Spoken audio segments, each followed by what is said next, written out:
Bien, tenemos este tema el día de hoy. Se titula La naturaleza oscura del hombre. Está basado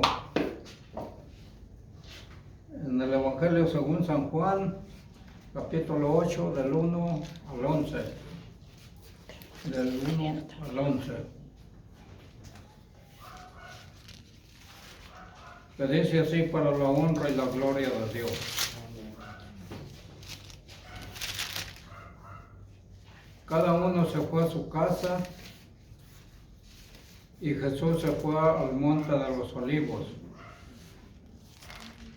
Y por la mañana volvió al templo y todo el pueblo vino a él y sentado les enseñaba. Entonces los escribas y los fariseos trajeron una mujer sorprendida en adulterio, poniéndola en medio. Le dijeron: Maestro, esta mujer ha sido sorprendida en el acto mismo de adulterio. Y en la ley nos mandó Moisés apedrear a las tales mujeres. ¿Tú pues qué dices? Mas esto decían tentándole para poder acusarle, pero Jesús, inclinado hacia el suelo, escribía en tierra con el dedo. Y como insistieran en preguntarle, se enderezó y les dijo: el que de vosotros esté sin pecado, sea el primero en arrojar la piedra contra ella. Y inclinándose de nuevo hacia el suelo, siguió escribiendo en tierra. Pero ellos, al oír esto, acusados por su conciencia, salían uno a uno, comenzando desde los más viejos hasta los postreros. Y quedó solo Jesús y la mujer que estaba en medio. Y enderezándose Jesús y no viendo a nadie, sino a la mujer, le dijo: mujer, ¿dónde están los que te acusaban? Ninguno te condenó. Y ella dijo: ninguno, Señor. Entonces Jesús le dijo: ni yo te condeno, vete y no peques más. Pueden tomar asiento.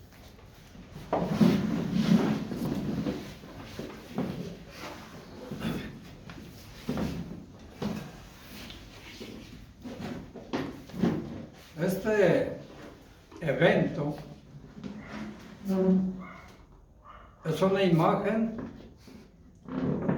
impactante de los pecados oscuros del hombre y el gran perdón de Dios. Jesucristo se revela a sí mismo como la luz de la vida. Al hombre se le ve sumido por el pecado, ilustrando a la mujer adúltera, encontrada en adulterio, y por los extremistas religiosos hipócritas. Al hombre se le pinta como crítico, condenatorio, con justicia propia, adúltero y culpable, viviendo una vida de oscuridad, sin propósito, significado ni importancia. Los extremistas religiosos ven al hombre como mentiroso crítico, condenatorio, egoísta, con justicia propia y cargado de culpa.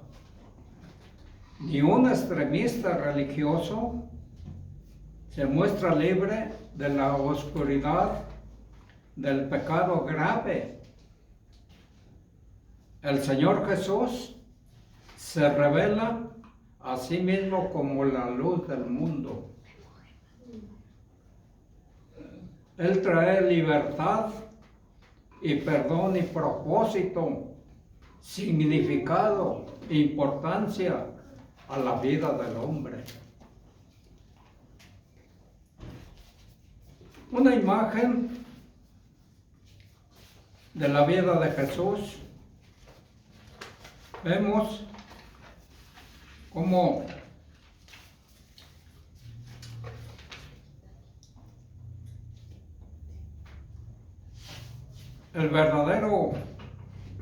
hay un verdadero contraste de vidas aquí. El contraste, el de la vida tranquila, de la adoración de Jesús, con las vidas turbulentas y prejuiciosas de los extremistas religiosos. Jesús es atraído a la turbulencia para calmar, arreglar e impregnar. Se puede tomar una imagen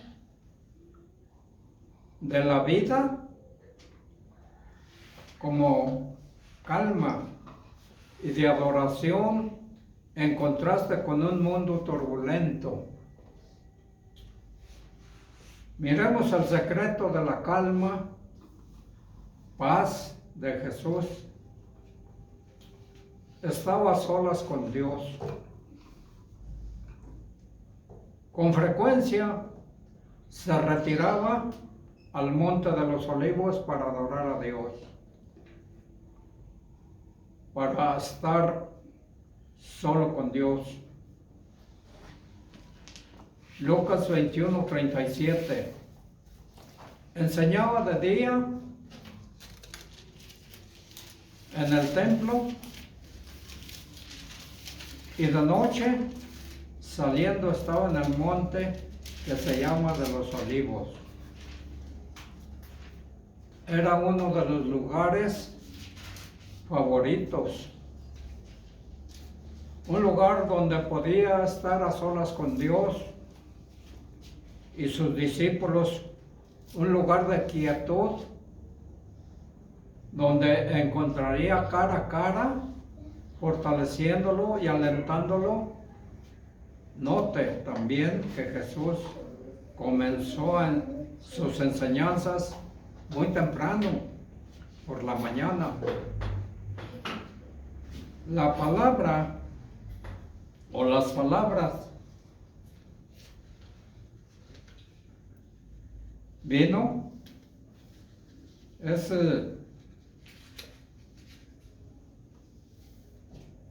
y enseñaba. Esta acción está en acción continua.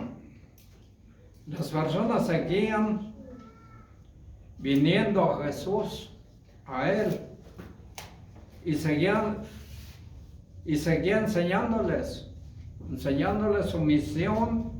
Era la vida, era de adorar a Dios y enseñar y ministrar a las personas. Esa era la vida de Jesús. Y por este medio demostró cómo deben andar los hombres en la vida, adorando a Dios, enseñando y ministrando a la gente. A todo hombre se le debe enseñar y a todo hombre necesita un ministerio de otros mediante las pruebas de la vida. La oscura culpa del hombre, según los versículos 3, del 3 al 6. La culpa y el pecado del hombre están descritos, todas las partes involucradas. Uno, estaba la culpa de la mujer y de un hombre desconocido, porque el que estaba adulterando con la mujer no lo llevaron, entonces era un desconocido. Ambos eran culpables del grave pecado de adulterio. Ambos eran culpables de eso. Y un pecado que afecta a tantas vidas, bajo la ley judía, era considerado tan grave que las faltas eran apedreadas hasta morir. Levítico 20, versículo 10. Si un hombre cometiera adulterio con una mujer de su prójimo, el adúltero y la adúltera indefectiblemente serán muertos. Aquí tenemos la ley. Se mira como el pecado habla al pecado de cada persona. El pecado es una obra de la oscuridad.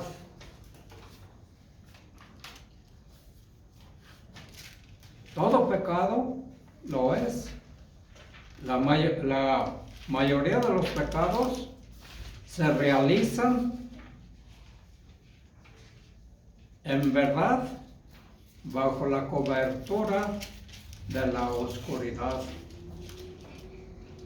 Se hace un intento de ocultarlo de la esposa, del esposo, de la madre, del padre, del empleador, del compañero. El hombre y la mujer pensaron lo que todos pensamos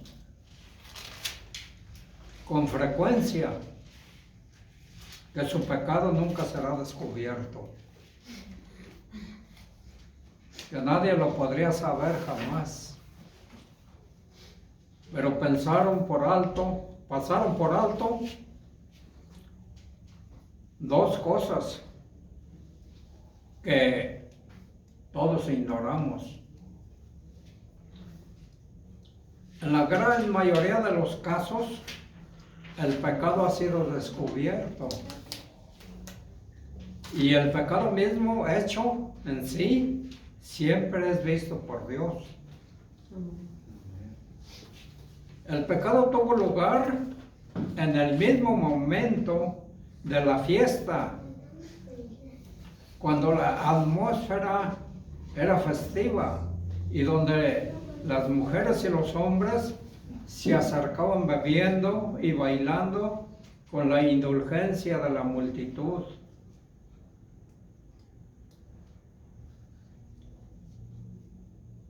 Dicha atmósfera corrompe aún aquellos que tienen las mejores intenciones y la moral más elevada. Hubo culpa en algunos testigos de algunas personas y se sintieron ofendidas por la mujer. En particular, la ley judía requería 2 testigos, lo cual no los llevaron a la mujer, pero ni los 2 testigos llevaron, que la ley los requería.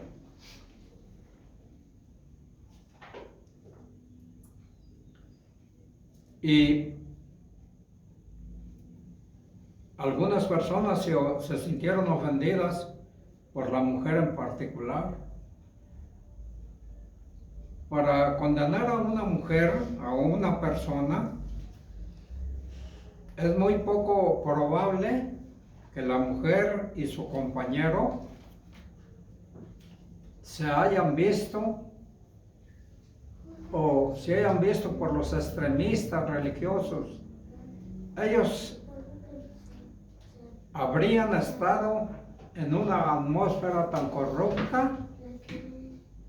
Los fariseos y los escribas eran demasiado estrictos en sus normas, reglamentaciones, y sin embargo algunos comentaristas piensan que los extremistas religiosos hicieron que unos sinvergüenzas le tendieran una trampa a la mujer con el objeto de arrastrarla hasta Jesús y así poder atraparlo a él. Esto parece muy poco probable. Planear un pecado de la carne no encaja en la naturaleza de los fariseos. Los escribas y sus pecados eran más bien del espíritu, más profundo, pero menos visibles y condenatorios para el público. El tema es los testigos que atraparon a la mujer en el acto de adulterio eran grandes pecadores. Eran rencorosos, vengativos, querían castigarla a ella y fue expuesta públicamente.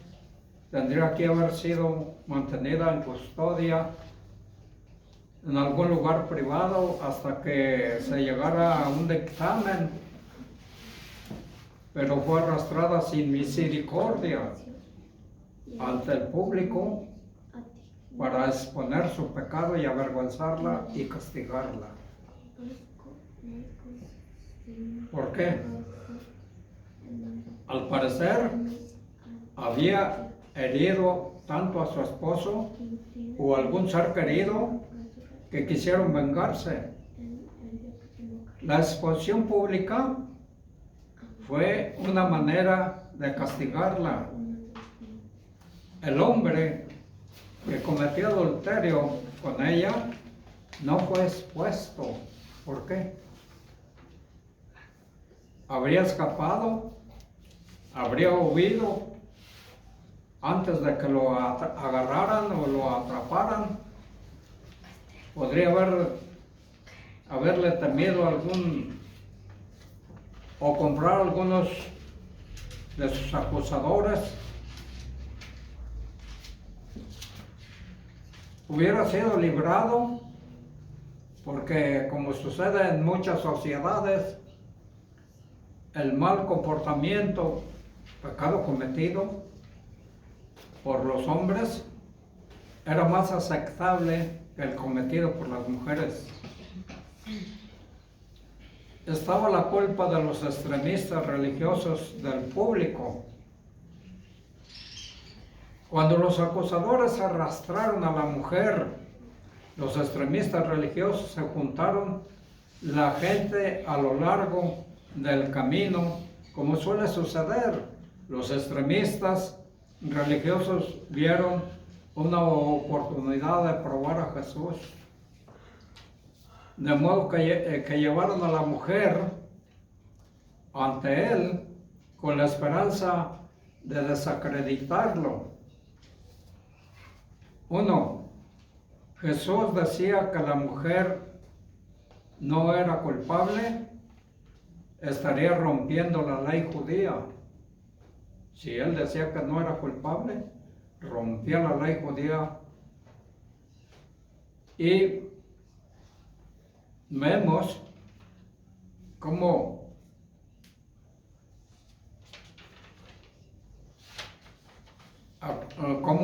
la acusación de ser demasiado flexible, lo acusarían, ¿verdad?, de que era demasiado flexible con el pecado. Si decía que la mujer era culpable, se le debía matar. Estaría rompiendo la ley romana, que no consideraba que el adulterio era un pecado digno de muerte. Porque hay que recordar que en Roma, que el pueblo Palestina, el pueblo judío, estaba bajo Roma, no era libre, ondeaban las águilas romanas en la nación judía.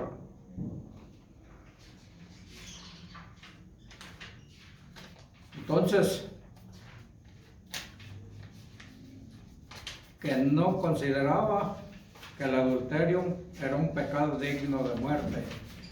También sería criticado por carecer de misericordia, amor, compasión y perdón.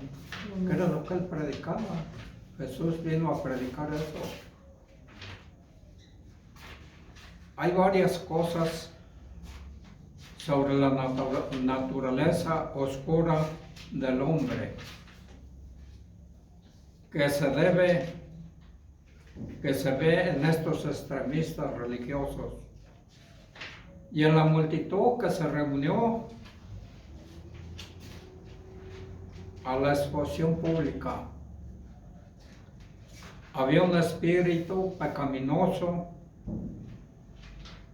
entre todos los involucrados, un espíritu de justicia propia que carecía de perdón, de crítica, que carecía de amor, de juicio, que carecía de compasión, de censura, que carecía de restauración, de salvajismo, que carecía de remedio, de destrucción, que carecía de una segunda oportunidad. Había hipocresía, sentían y se decían ellos ser religiosos, más que la mujer, libres de todo pecado, lo suficientemente grave para ser expuestos, e incluso utilizaron las Sagradas Escrituras para condenarla a ella y para respaldar su derecho a condenarla. Hubo una falta completa de amor a tu prójimo como a ti mismo. Santiago 2:8. Si en verdad cumplís la ley real conforme a la Escritura, amarás a tu prójimo como a ti mismo. Bien hacéis, dice Santiago. Una falta total de hacer lo que todos necesitamos alguna vez. Ser abrazados, despojados del pecado y del dolor que nos acosa. Una falla total de callar, de permanecer en silencio y no decir nada, salvo al que fue atrapado en el pecado, y establecer un ministerio de restauración, de reconciliación con Dios y el hombre. Estaba Jesús ignorando al hombre pecador tanto como pudo. Inclinado hacia el suelo, escribía en tierra con el dedo sin decir nada. Estuvo en silencio durante mucho tiempo. No se nos dice por qué Jesús estuvo en silencio o por qué escribía en la tierra. Varios comentaristas afirman lo siguiente: para obligar a los acusadores a repetir acusaciones. Al hacerlo, ellos y el público comenzaría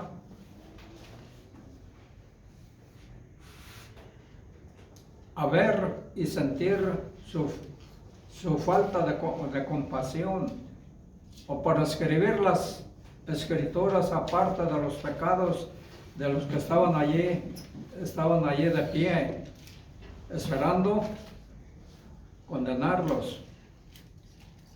Job capítulo 13, 26. ¿Por qué escribes contra mí amarguras y me haces cargo de los pecados de mi juventud? Dice Job. pero cree que la aflicción que sufres es una sentencia demasiado pesada contra él. El Dios escribe amarguras sentencias contra nosotros a fin de que recordemos pecados olvidados y de este modo el remordimiento nos lleve a apartarnos de ellos. Veamos esto. Jesús los ignoró durante un periodo de tiempo. Jesús no ignora ni permite que el pecado continúe para siempre. Él se pondrá de pie y lo afrontará y lo juzgará. Todos los hombres son pecadores y culpables de pecados graves. 1. La mujer era culpable de un pecado grave. La ley decía que debía ser condenada a muerte. Sus acusadores y las personas tenían razón legalmente justificados en sus acusaciones. Se debían dejar de matarla. Aún más, si tenían que corregirse y ser reprendidos, tendría que suceder algo fenomenal.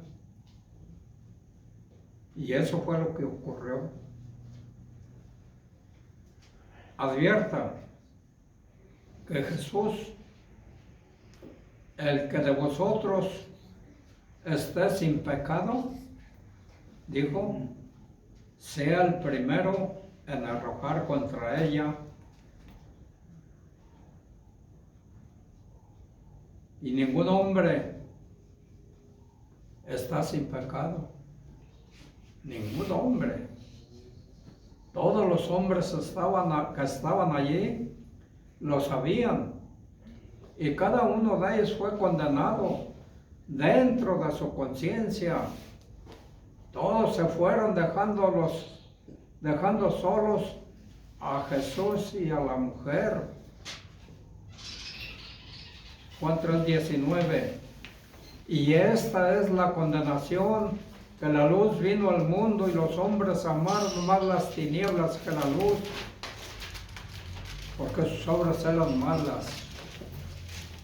Nuestro Señor Jesús dijo que se podía arrojar piedras al pecador, pero colocó una limitación. El que de vosotros esté sin pecado, sea el primero en arrojar la piedra. Esto significa que solo Jesucristo puede juzgar y perdonar. Amén. Porque ninguna persona está libre de pecado. Amén. Ni los sacerdotes del catolicismo romano pueden perdonar. Arrojar piedras no está basado en cuánto sabe una persona de las Escrituras, ni en cuán importantes son el llamado a los dones de una persona, ni en su posición se basa en la bondad y la perfección moral. Ningún hombre lo ha logrado. Romanos 3:9. ¿Qué pues? ¿Somos mejores que ellos? Dice Pablo, en ninguna manera. Pues ya hemos acusado a judíos y a gentiles que todos están bajo pecado. Para concluir, la gran revelación, solo Jesús tiene el derecho de condenar y de perdonar. Amén. Gloria a Dios. La mujer, la imagen de la mujer es la imagen de toda persona.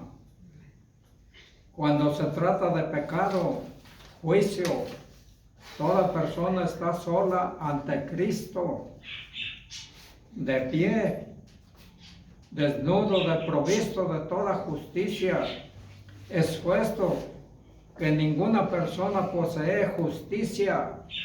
La única justicia y la única perfección y el único que no es culpable de pecado es Cristo y solo Cristo. Él solo es digno de pronunciar juicio. Y sin embargo, advierta las novedades gloriosas de toda la historia humana. Primera de Juan 2, 1 y 2. Hijitos míos, estas cosas escribo para que no pequéis. Y si alguno hubiere pecado, abogado tenemos para con el Padre, a Jesucristo el justo. Amén.